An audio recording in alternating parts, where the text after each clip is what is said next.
Hello friends, welcome back. Yes, welcome back to digital marketing blueprint. Digital marketing blueprint course के conceptional section का यह second video है। First video, इसके last video के अंदर हमने सीखा, जो इससे पहले वाला वीडियो था उसके अंदर हमने जाना कि मार्केट रिसर्च एक्चुअल में कैसे की जाती है और मार्केट रिसर्च एक्चुअल में होती क्या है और मार्केट रिसर्च के अंदर किन किन चीज़ों की हमें ज़रूरत होती है। जैसे सर्वे क्या होता है ना, सर्वे का एनालिटिक को यूज़ करके हम क्या क्या चीज़ें कर सकते हैं, तो वो सारी चीज़ें हमने लास्ट वीडियो के अंदर देखी।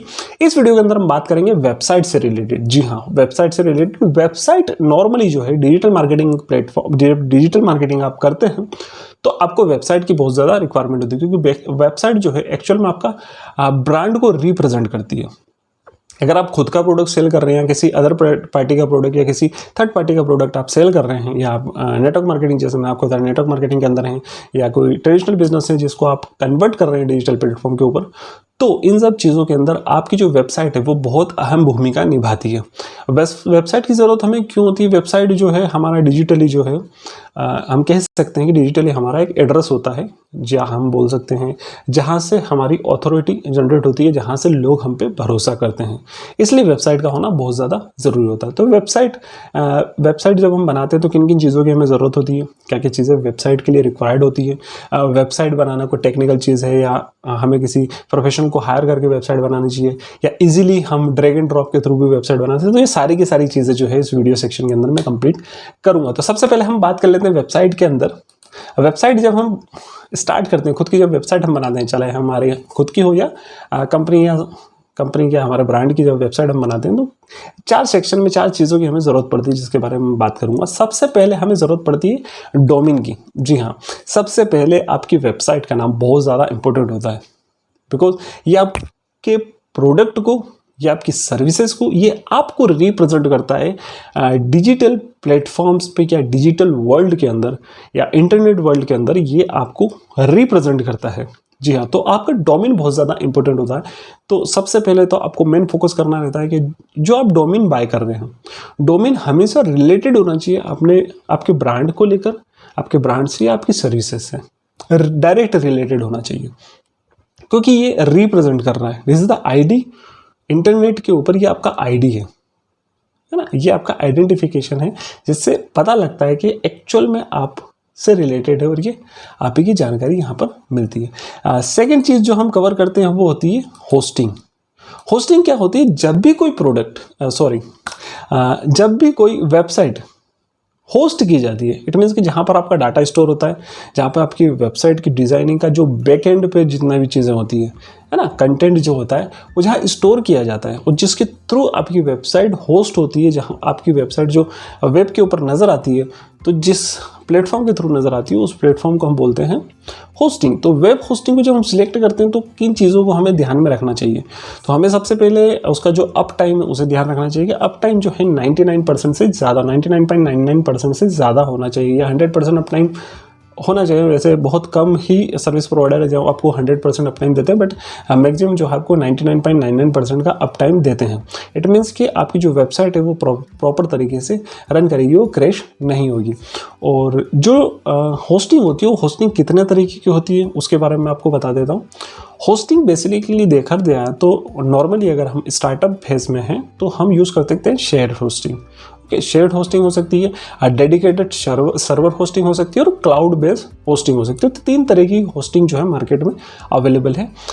ये जो है आपके प्लान के अकॉर्डिंग या आपके बजट के अकॉर्डिंगली आप अपनी होस्टिंग को चूज़ कर सकते हैं, या आपके ट्रैफिक के अकॉर्डिंगली, कितने लोग आपकी वेबसाइट पे विजिट करते हैं, इसके अकॉर्डिंगली आप अपनी होस्टिंग जो है अपग्रेड कर सकते हैं। ओके, तो शेयर होस्टिंग में क्या होता है? शेयर होस्टिंग में क्या होता है? डेडिकेटेड जो सर्वर होता है, उस डेडिकेटेड सर्वर के अंदर बहुत सारी वेबसाइट होस्ट की जाती है। इट मीन्स कि उस सर्वर के अंदर आपकी अकेले की वेबसाइट नहीं होगी, बहुत सारी वेबसाइट का डाटा जो है एक पर्टिकुलर सर्वर के अंदर स्टोर किया जाता है।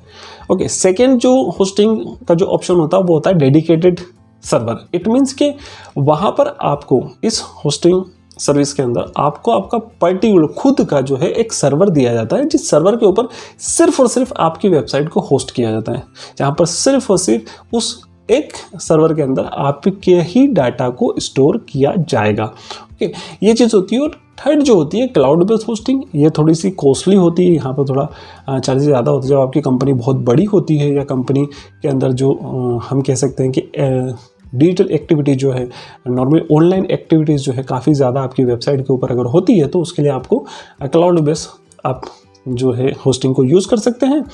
अगर नॉर्मली आपका यूज़ होता है तो आप शेयर्ड होस्टिंग को यूज़ करके इजीली अपना काम चला सकते हैं। ओके, अब हम तीसरी बात करेंगे, ये हमने होस्टिंग की बारे में बात करी, हम तीसरी बात करेंगे simple and easy setup. Okay, website setup करना इट इज़ टफ टास्क और इजी, सबसे पहले ये चीज़ जानना ज़रूरी है। तो वेबसाइट को सेटअप करना अभी के समय में इजी हो चुका है। कोई भी व्यक्ति अगर वो प्रोफेशनली आप वेबसाइट डेवलपर नहीं है, वेब डेवलपर नहीं है, आपको अगर कोई लैंग्वेज नहीं आती, कोई प्रोग्रामिंग लैंग्वेज नहीं आती है, तो भी आप ड्रैग एंड ड्रॉप सिस्टम के थ्रू अपनी वेबसाइट को अपनी वेबसाइट की डिज़ाइनिंग कर सकते हैं आपके अकॉर्डिंगली। इसके लिए प्रोफेशनली जो है नॉलेज होने की ज़रूरत नहीं है, आपको सिर्फ पता होना चाहिए कि आप वेबसाइट अपनी कैसी देखना चाहते हैं। थोड़ा सा आपके अंदर क्रिएटिविटी होनी चाहिए, तो आप खुद भी अपनी वेबसाइट को डिज़ाइन कर सकते हैं। और इसके अलावा वेबसाइट डिज़ाइन करने से रिलेटेड काफ़ी ज़्यादा वीडियोस आपको यूट्यूब के ऊपर मिल जाएंगे। फ्री कंटेंट के अंदर काफ़ी ज़्यादा वीडियो मिल सकते हैं, जहां आप जैसे यूज़ कर सकते हैं अपना सबसे ज़्यादा जो यूजेबल चीज़ है वो है वर्डप्रेस। वर्डप्रेस के अंदर काफ़ी ज़्यादा वेबसाइट्स बनती है, ड्रैग एंड ड्रॉप की जितनी भी वेबसाइट्स होती हैं, मैक्सिमम वेबसाइट जो हैं वर्डप्रेस के ऊपर बनती है। तो आप वर्डप्रेस पे जो वेबसाइट बनाने का जो तरीके हैं वो यूट्यूब के थ्रू आप सर्च करके देख सकते हैं कि कैसे आप क्या क्या चीज़ें अप्लाई करके वर्डप्रेस पे ड्रैग एंड ड्रॉप के थ्रू अपना जो वेबसाइट है वो सेटअप कर सकते हैं।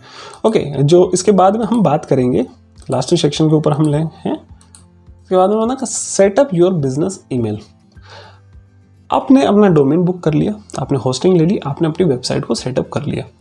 अब मेन जो चीज़ आती है, आपको प्रोफेशनली आप डिजिटल मार्केटिंग के अंदर है और प्रोफेशनली अपने आप को दिखाना चाहते हैं, तो आपके पास होना चाहिए अपना खुद का पर्सनल या हम बोल सकते हैं प्रोफेशनल बिजनेस ईमेल आईडी। जी हाँ, बिजनेस ईमेल आईडी होना बहुत ज़्यादा ज़रूरी होती है अगर आप प्रोफेशनल सेक्शन के अंदर आ रहे हैं और आप प्रोफेशनली ही बिजनेस को रन करना चाहते हैं डिजिटल प्लेटफॉर्म पे। तो ये कैसे होता है, जैसे सपोज आपने जो आपका डोमेन जो लिया है, उसी डोमेन के साथ में आप अपना जो है ईमेल आईडी जनरेट कर सकते हैं। वो सर्विस प्रोवाइडर जो है आपका होस्टिंग सर्विस प्रोवाइडर जो आपको अपना ईमेल आईडी जनरेट करने दे सकता है, या आप जीमेल का आप यूज़ कर सकते हैं। जीमेल के अंदर भी पेड जो है आप यूज़ कर सकते हैं, जिसके अंदर पेड सर्विस आप यूज़ कर सकते हैं, जिसके अंदर जो है जीमेल की जगह आपका जो डोमेन आपने बुक किया है वो डोमेन को आप यूज़ करके अपना खुद का एक ईमेल आईडी क्रिएट कर सकते हैं अपने जो आपका जो बिज़नेस डोमेन है उसको यूज़ करते हुए। तो बहुत इजी से सेटअप होता है, स्टेप 5 या 6 स्टेप्स का एक प्रोसेस होता है, उसको प्रोसेस को कंप्लीट करके आप अपना ईमेल सेटअप कर सकते हैं। तो वेबसाइट सेटअप के लिए क्या क्या चीज़ें की ज़रूरत होती है, सबसे पहले हमें डोमेन की ज़रूरत होती है, देन होस्टिंग की ज़रूरत होती है, होस्टिंग के बाद वर्डप्रेस के थ्रू वेबसाइट सेटअप, और देन उसके बाद अपना जो है ईमेल आईडी सेटअप। जब आप ईमेल आईडी सेटअप कर लेते हो तो देन आप जो है अब डिजिटल प्लेटफॉर्म के ऊपर, या हम बोल सकते हैं कि डिजिटली आप अपने बिजनेस को सेटअप कर चुके हैं। अब आप डिजिटल मार्केटिंग करने के लिए बिल्कुल रेडी हैं। आप किसी भी चीज़ के थ्रू, आप ब्लॉगिंग के थ्रू, वीडियो मार्केटिंग के थ्रू, कंटेंट मार्केटिंग के थ्रू अपने बिजनेस को आप ग्रो कर सकते हैं। तो वेबसाइट के अंदर जो इंपॉर्टेंट चीज़ थी उनके बारे में मैंने आपको बताया कि कैसे आप डोमेन आपके लिए ज़रूरी होता है, कैसे होस्टिंग कितने तरह की होस्टिंग होती है और कौन सी होस्टिंग आपके लिए यूज़फुल है। फिर उसके बाद हमें वेबसाइट सेटअप से रिलेटेड बात करी, और उसके बाद हमने बात करी आपका बिजनेस ईमेल के बारे में। तो वेबसाइट डेवलपमेंट या वेबसाइट से रिलेटेड है ना, डिजिटल मार्केटिंग के कंसेप्ट के अंदर वेबसाइट से रिलेटेड मॉड्यूल के अंदर जितनी चीज़ें कवर करनी थी वो सारी चीज़ें मैंने कवर करी है। पर्टिकुलर जो चीज़ें आपने समझी होगी उससे आपको अंदाज़ा लग चुका होगा कि हाँ क्या क्या चीज़ें आपको ज़रूरी होती है। आप जब डिजिटल मार्केटिंग आप करना चाहते हैं तो क्या क्या चीज़ें आपके लिए यूज़फुल होती है वेबसाइट सेक्शन के अंदर। ओके, अब नेक्स्ट वीडियो के अंदर हम बात करेंगे अपग्रेडेड चीज़ों के ऊपर। नेक्स्ट वीडियो के अंदर हम बात करेंगे ईमेल मार्केटिंग से रिलेटेड। जी हाँ, ईमेल मार्केटिंग कैसे की जाती है उसके बारे में बताऊंगा। ईमेल मार्केटिंग के जो टूल्स हैं उनके बारे में आपको बताऊंगा। हम डीप चलेंगे उसके अंदर कि ईमेल मार्केटिंग में क्या क्या चीज़ें होती हैं। वेबसाइट से रिलेटेड वीडियो के अंदर सिर्फ इतना ही है। नेक्स्ट वीडियो के अंदर दोबारा मिलेंगे जहां मैं आपको डीपली जानकारी दूंगा कि कैसे आप जो है ईमेल मार्केटिंग या ईमेल कंटेंट को ईमेल के थ्रू जो आप कंटेंट मार्केटिंग कैसे कर सकते हैं। Thank you so much. Next video में बने रहिए मेरे साथ ताकि हमें अच्छे से और ईजिली कंप्लीट करना है। Thank you so much.